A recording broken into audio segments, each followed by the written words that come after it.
Niatnya mau nyinyir pemain timnas Indonesia, Malaysia tertampar balik harga diri mereka sampai skakmat. Saat timnas Indonesia bikin gempar, jadi pembahasan media mancanegara, Malaysia apalah. Yuk Sobat Kamus Bola, kita simak selengkapnya sebagai berikut.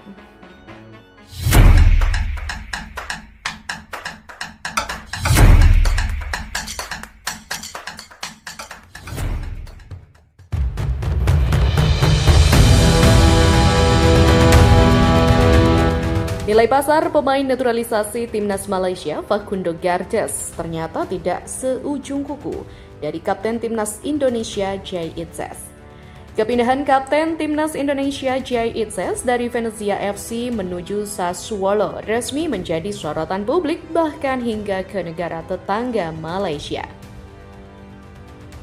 Bukannya memberi ucapan selamat, salah satu media di negeri jiran justru melontarkan sindiran pedas yang menyebut Serie A masih kalah pamor dibanding La Liga. Jay Itzes memutuskan untuk bergabung dengan Sassuolo untuk mengarungi musim 2025-2026. Keputusan ini mengakhiri spekulasi panjang yang sempat mengaitkan dirinya dengan sejumlah klub papan atas Liga Italia.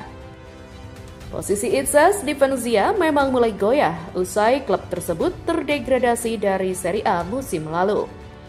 Meski begitu, performanya terbilang impresif. Bek berusia 25 tahun itu tampil solid dalam 35 pertandingan dan menjadi salah satu pemain paling konsisten di tim berjuluk 1, Leoni Alati.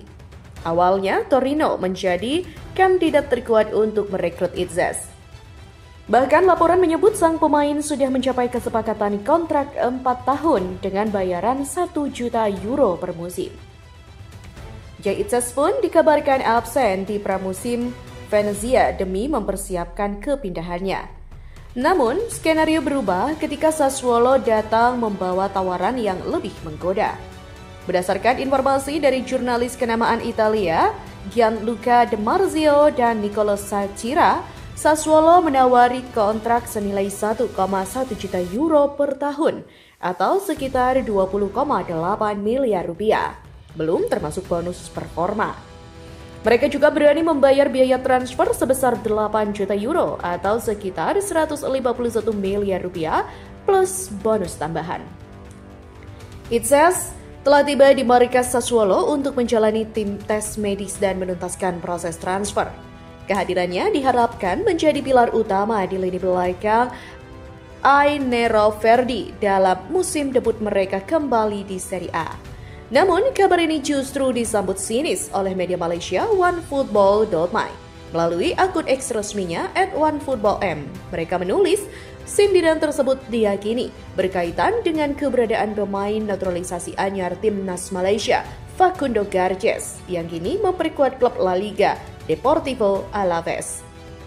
Menariknya, jika dilihat dari nilai pasar, Jay Itzes justru jauh lebih berharga dibanding Garces.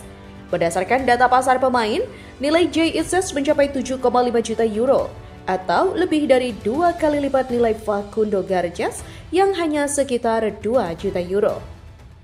Perbandingan ini semakin menegaskan bahwa kualitas Itzes berada di level atas meski ada pihak yang meremehkan kompetisi Serie A. Beralih pada berita selanjutnya, sejumlah media lokal ASEAN secara tidak terbuka mengakui iri dan takjub dengan perkembangan pesat timnas Indonesia yang tinggal selangkah menjelma menjadi raksasa Asia baru. Namun uniknya, di hadapan forum resmi, federasi mereka enggan mengakuinya secara terbuka. Media Australia mengaku tak bisa membayangkan tim yang baru dibentuk sudah memperlihatkan potensi yang luar biasa. Mereka sampai membayangkan bagaimana kekuatan Indonesia dalam waktu 3 tahun ke depan, dan setelah mereka sudah menguasai filosofi serta chemistry yang semakin padu. Bukan tidak mungkin level Indonesia akan berada di atas Australia dan menjadi pesaing utama Jepang. Indonesia bukan lagi sekedar tim ASEAN. Era kebangkitan Garuda yang menggetarkan Asia. Hari ini, di saat dunia sepak bola Asia terus berkembang pesat, satu kenyataan mulai tak terbantahkan. Di timnas Indonesia telah melesat jauh meninggalkan level Asia Tenggara. Sebuah transformasi besar yang tak kalah tidak lagi bisa ditutupi, bahkan oleh negara-negara tetangga sekalipun. Secara diam-diam, seluruh negara ASEAN mulai mengakui kekuatan baru yang lahir di Nusantara. Mereka tahu ini bukan lagi tim yang sama seperti 10 atau 15 tahun lalu. Ini adalah Garuda baru yang tajam, matang, dan haus prestasi. Timnas Indonesia hari ini dipenuhi segudang pemain bintang. Bukan hanya nama-nama lokal yang berkompetisi di Liga 1, tetapi para pesepak bola diaspora yang menjadi pemain inti di klub-klub besar Eropa. Kita bicara tentang pemain yang bukan sekedar numpang latihan atau duduk di bangku cadangan saja. Mereka adalah bagian dari starting 11 di Liga top seperti Eredivisie Belanda, Serie A Italia, hingga Liga Belgia. Bahkan beberapa dari mereka sudah mencicipi atmosfer Liga Champions Eropa, kompetisi antar klub paling elit di dunia. Mereka datang membawa DNA sepak bola modern yang selama ini kurang dimiliki pemain-pemain kita. Dan kini, dengan masuknya Patrick Kluivert sebagai pelatih kepala, sebuah dimensi baru telah dibuka. Patrick Kluivert, legenda sepak bola Belanda dan mantan direktur pengembangan pemain muda Barcelona, bukanlah nama sembarangan. Kedatangannya ke Indonesia menggemparkan bukan hanya publik tanah air, tetapi juga negara-negara tetangga. Mereka mulai sadar Indonesia tidak main-main. Federasi Sepak Bola Indonesia benar-benar ingin menjadikan timnas sebagai kekuatan yang bukan hanya menakutkan di Asia Tenggara, tapi juga di kancah Asia. Bahkan dunia sekalipun. Yang menarik, meskipun skuad ini baru terbentuk dan chemistry antar pemain masih dalam tahap awal, timnas Indonesia telah menunjukkan kemampuan luar biasa.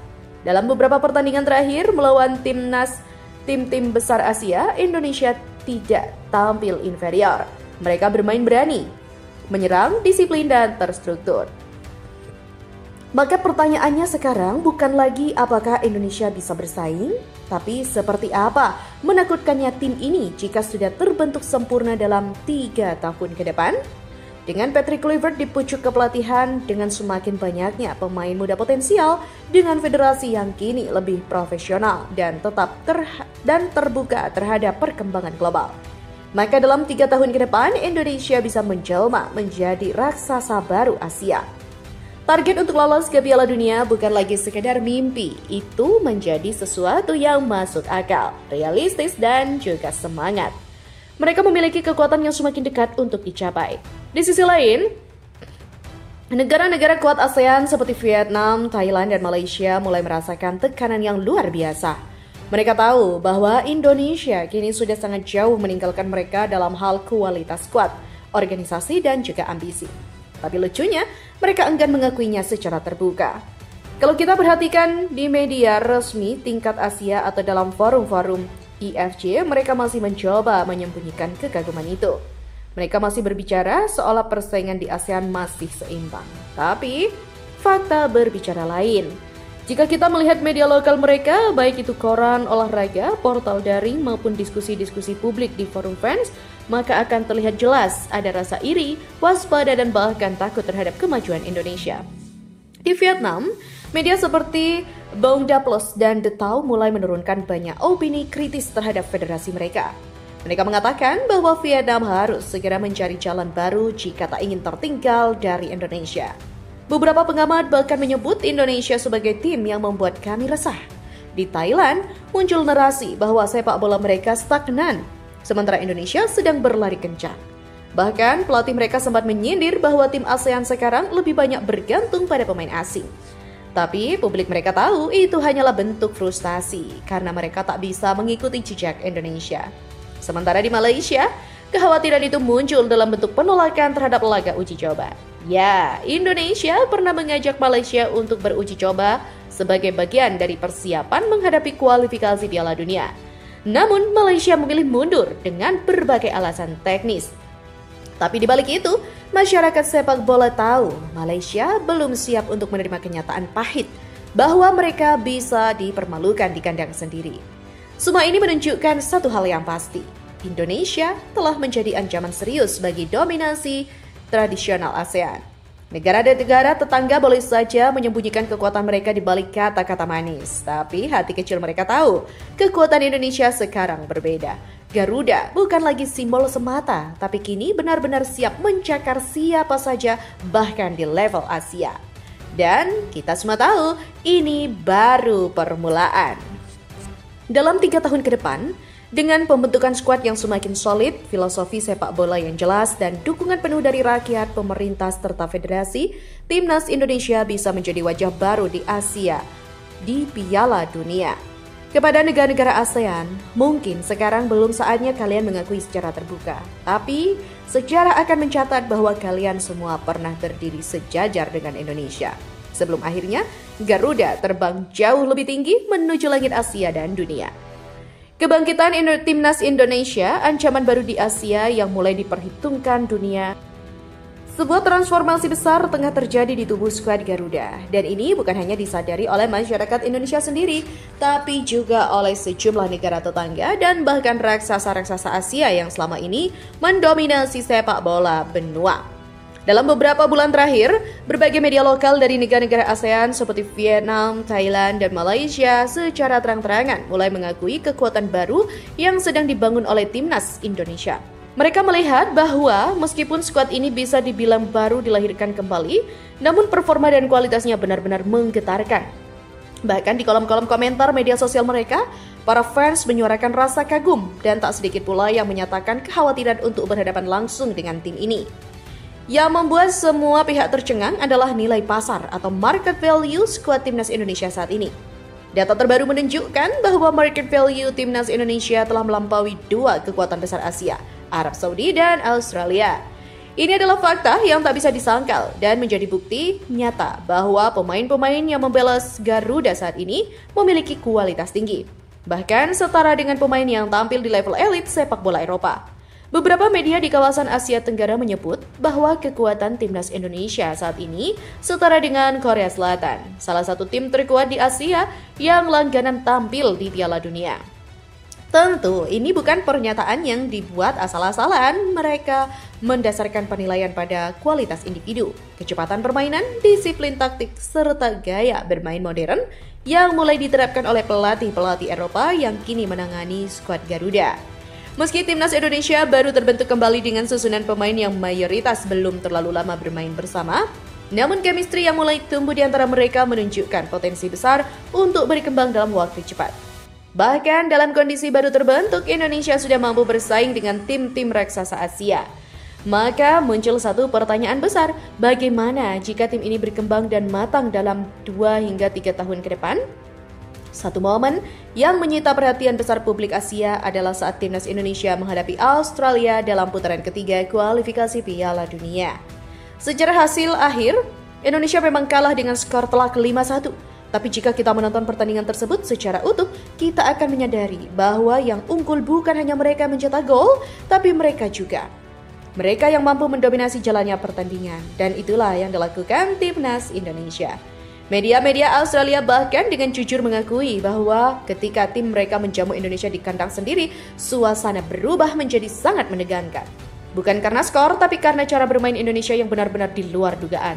Timnas Indonesia menerapkan total football, gaya sepak bola yang menyerang khas Belanda yang mengandalkan pergerakan tanpa masalah, penguasaan ruang serta transisi cepat dari bertahan ke menyerang.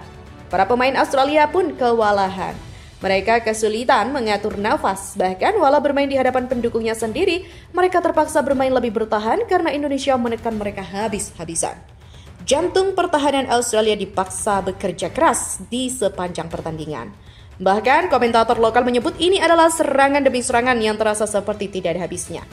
Walaupun Indonesia kebobolan dan kalah, tapi gaya bermain serta mentalitas mereka menyampaikan pesan kuat. Tim ini sudah siap naik level. Lalu bagaimana jika Timnas Indonesia sudah terbentuk secara utuh dan berjalan selama 3 tahun ke depan? Ya, menurut analis sepak bola Australia, mereka bahkan menyebut kualitas Indonesia kini sudah berada di atas level Australia. Secara pasar pemain atau market value, skuad Indonesia sudah melewati skuad Socceroos. Hal ini cukup menarik ya, mengingat dalam pertemuan terakhir antara Australia dan Indonesia di ajang kualifikasi, skor akhir menunjukkan 5-1 untuk kemenangan Australia. Tapi ketika media Australia membedah permainan secara objektif, mereka justru mengakui bahwa Indonesia tampil luar biasa. Skor besar itu tidak mencerminkan dominasi, justru sebaliknya. Australia disebut sangat beruntung karena bisa mencetak gol dari sedikit peluang yang ada. Indonesia disebut sebagai tim baru lahir namun sudah mampu menggempur Australia sepanjang pertandingan. Jika sekarang saja sudah bisa membuat panik Australia, jika Indonesia terus membangun skuad ini dengan konsisten, meningkatkan chemistry antar pemain, serta menjaga gaya bermain agresif dan terstruktur seperti saat ini, maka bukan tidak mungkin mereka akan menjadi pesaing kuat dalam perebutan tiket ke Piala Dunia. Timnas Indonesia akan menjadi salah satu dari sedikit negara Asia yang bisa menantang kekuatan-kekuatan besar seperti Jepang, Korea Selatan, Iran, Arab Saudi, dan Australia sendiri. Bahkan dalam beberapa skenario kualifikasi, Indonesia bisa saja menggeser posisi tradisional, salah satu dari mereka. Tim yang semula dianggap lemah dan hanya unggul, semangat kini telah bermetamorfosis menjadi skuad dengan kualitas individu yang terlatih, taktik yang modern, dan semangat bertarung yang tetap membara. Kombinasi ini jarang dimiliki oleh tim di kawasan ASEAN. Masyarakat sepak bola Indonesia pun patut merasa bangga, sebab saat ini tidak lagi hanya membangun mimpi, tapi sedang menyaksikan awal dari kebangkitan besar yang sesungguhnya. Timnas kita kini tak lagi dipandang sebelah mata. Kini kita sedang duduk di meja yang sama dengan para raksasa Asia. Dan jika proses ini terus berjalan, jika kita semua, federasi, pelatih, pemain, dan seluruh rakyat tetap bersatu dan mendukung perjuangan ini, bukan tidak mungkin 5 tahun lagi kita tidak hanya bicara tentang lolos ke Piala Dunia, tapi kita mulai menargetkan untuk bersaing di sana.